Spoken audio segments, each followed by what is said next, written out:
Hakikat menulis teks nonfiksi. Menulis kembali karangan nonfiksi adalah menyampaikan kembali gagasan, ide, pokok pikiran melalui media tulis berdasarkan kenyataan yang ada, menggunakan bahasa denotatif tetapi masih memiliki nilai keindahan. Teks nonfiksi adalah jenis teks yang ditulis berdasarkan pada kenyataan yang ada. Baik, untuk yang selanjutnya yaitu manfaat menulis nonfiksi. Manfaat menulis nonfiksi yang pertama yaitu sarana pengembangan diri. Menulis nonfiksi dapat mengembangkan kemampuan kita dalam karya tulis ilmiah. Yang kedua, mencegah penyakit Alzheimer. Pada kebanyakan orang, penyakit Alzheimer disebabkan oleh beberapa faktor, di antaranya faktor genetik, faktor gaya hidup, dan lingkungan yang mempengaruhi otak seiring berjalannya waktu. Nah, yang ketiga, menambah konsentrasi dalam pengerjaan sesuatu. Yang keempat, menambah wawasan dan pemahaman akan sesuatu. Karena dengan menulis karya non-fiksi, kita akan banyak membaca. Dari membaca itulah, kita akan mendapat wawasan dan pengetahuan baru akan hal-hal yang kita baca tersebut. Dan yang terakhir, melatih kemampuan berpikir kritis dalam penulisannya, karena harus berdasarkan konsep-konsep yang telah disepakati oleh para ahli. Berikutnya, teknik-teknik dalam menulis non-fiksi. Yang pertama, mengubah cerita menjadi lebih menarik sehingga pembaca tertarik untuk melanjutkan bacaannya hingga selesai.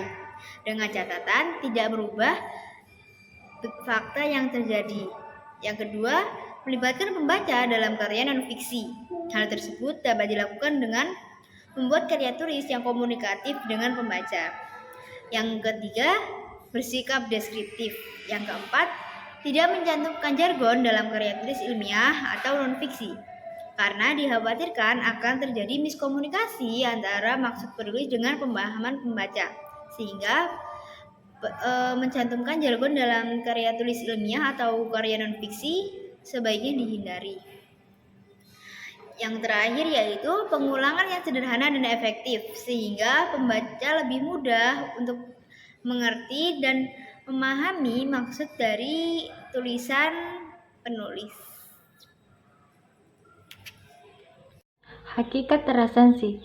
Resensi adalah penilaian terhadap sebuah karya yang dapat memberikan gambaran mengenai suatu isi karya agar memberikan pertimbangan kepada pembaca atau penonton untuk ikut menikmati atau tidak. Resensi yang pertama itu membantu pembaca untuk memahami gambaran serta penilaian umum sebuah karya dengan ringkas. Yang kedua itu memahami kelebihan dan kelemahan karya yang akan diresensi. Yang ketiga, memahami latar belakang serta alasan suatu karya dibuat. Yang keempat, memberi masukan pada pembuat karya berupa kritik dan saran. Yang kelima, mengajak pembaca untuk berdiskusi mengenai karya yang diresensi. Yang keenam itu memberi pemahaman serta informasi dengan komprehensif pada pembaca mengenai karya yang diresensi tersebut. Dan yang terakhir atau yang ketujuh itu menguji kualitas karya dan membandingkan dengan karya lainnya. Assalamualaikum warahmatullahi wabarakatuh. Perkenalkan, nama saya Fitri. Nah, di sini saya akan menjelaskan mengenai buku laporan. Buku laporan adalah komposisi tertulis atau presentasi secara lisan yang mendeskripsikan, merangkum, dan bahkan seringkali, namun tidak selalu, buku ini berisikan tentang mengevaluasi sebuah karya fiksi atau non-fiksi. Nah, seperti yang ditunjukkan oleh salah satu ahli berpendapat mengenai buku laporan ini, yaitu menurut Sharon Kingen yang mengatakan bahwa laporan buku atau buku laporan pada dasarnya dapat berupa buku latihan, baik itu buku latihan sekolah ataupun alat untuk menentukan apakah seorang siswa telah membaca buku atau belum. Nah, buku laporan adalah rangkuman isi, alur, bahkan atau tesis suatu buku tertentu. didahului dengan kutipan bibliografi lengkap. Nah, penulis suatu laporan buku ini tidak diharuskan untuk mengevaluasi penulisnya, meskipun kadang seringkali ada beberapa orang yang melakukannya. Nah, laporan buku ini adalah cara kita mengetahui atau memberitahu kepada orang lain apa kegiatan yang telah kita lakukan atau tentang apa buku yang telah kita baca.